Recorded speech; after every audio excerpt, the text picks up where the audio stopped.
Cada vez que aparece una patología neurológica, nosotros vamos directamente a hablar con quien más sabe del tema, el doctor Santiago Sanfilippo, que nos atiende desde Galarza, en el departamento de Gualeguay. ¿Cómo le va, doctor? ¿Cómo anda? ¿Qué tal, Cristian? ¿Cómo están? Muy bien, lo veo y lo escucho mucho mejor hoy, doctor. Lo llamamos para preguntarle sobre una enfermedad que nunca habíamos escuchado en la vida y que conocemos a partir del testimonio de Natalia Oreiro. Se llama Ajá. misofonía. ¿Qué es eso, doctor? Eh, la misofonía, bueno, es un trastorno muy particular, raro. Ujú. eh, Proviene del griego, donde quiere decir odio o aversión al sonido. No hay que confundirlo con la hiperacusia, donde lo que se manifiesta fundamentalmente es una sensación de dolor o de disconfort ante un ruido de diferente intensidad o de mayor intensidad. En este caso, es una sensibilidad selectiva al sonido.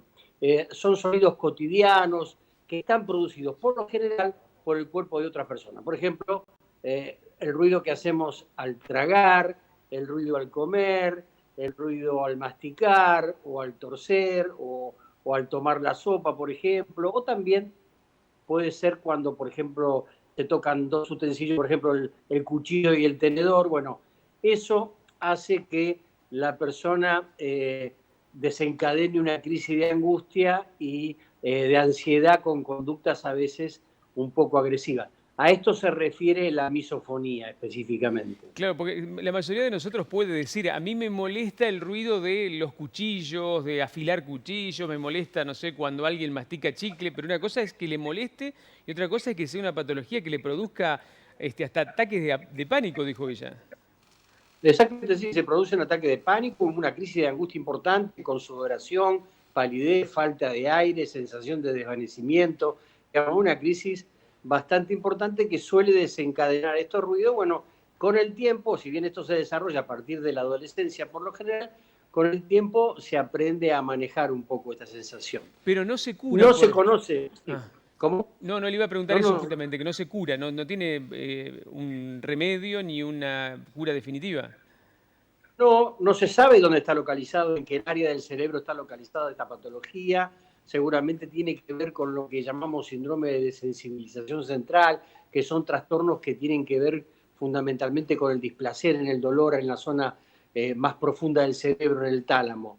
Y por lo tanto no tiene un tratamiento específico más allá de la terapia. Digamos. La terapia psicológica es lo único que ayuda y a veces en los casos muy importante, por ahí necesita algo de psicofarmacología, algún psicofármaco, si los casos son realmente importantes. Pero con el tiempo, más o menos se aprende a manejar esto, ¿no? Esta es una enfermedad rara, pero le quería hablar de otra patología mucho más común y más conocida, y de un personaje también muy conocido que es Guillermo Vilas, que acaba de saberse en las últimas horas que sufre Alzheimer a los 64, 65 años que tiene.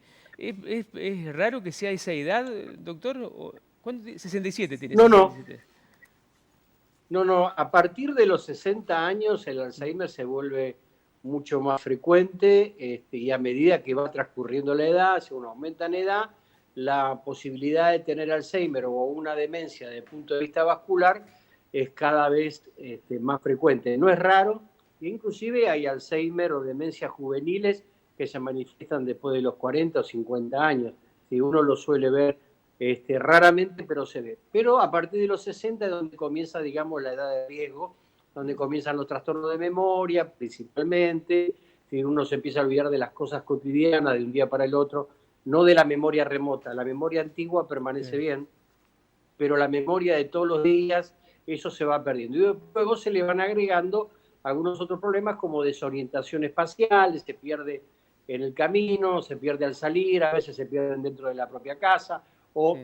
desorientación temporal, no sabiendo cuál es el día, la hora, la fecha, y luego se le agregan trastornos de conducta o depresión o agresividad o excitación psicomotriz, trastornos para vestirse, para realizar algunas actividades más complejas y va creciendo en intensidad a medida que la enfermedad se va desarrollando. Pero no es raro verlo después de los 65 años, se suele ver. Y que sea un deportista y de un deporte tan solitario como el tenis, ¿puede tener alguna influencia?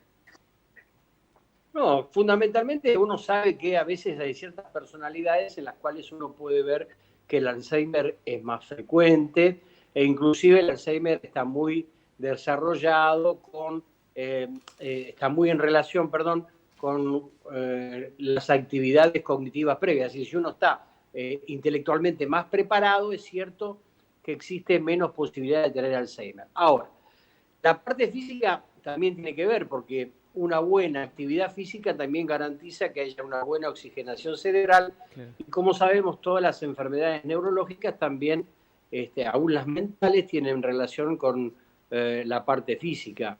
Que sea un deporte aislado no No tiene creo, caso. depende un poco también de la personalidad previa del paciente, eso es fundamental en el desarrollo de la enfermedad. Interesantísimo, doctor, como siempre, hablar de estos temas con usted. Le agradecemos la atención y nos vamos a volver a contactar pronto, ¿eh? Un saludo para toda la gente Bueno, del un CENER que sigue gusto, atendiendo. cuídense y permanezcan en casa. Hasta luego. Gracias. El doctor Santiago Sanfilippo, desde su casa en este caso, pero siempre dirigiendo a la distancia también el CENER, el Centro de Neurología de Entre Ríos, hoy hablando de la enfermedad de Natalia Oreiro, misofonía, y de la patología que se ha revelado hoy que sufre el gran Guillermo Vilas, que es el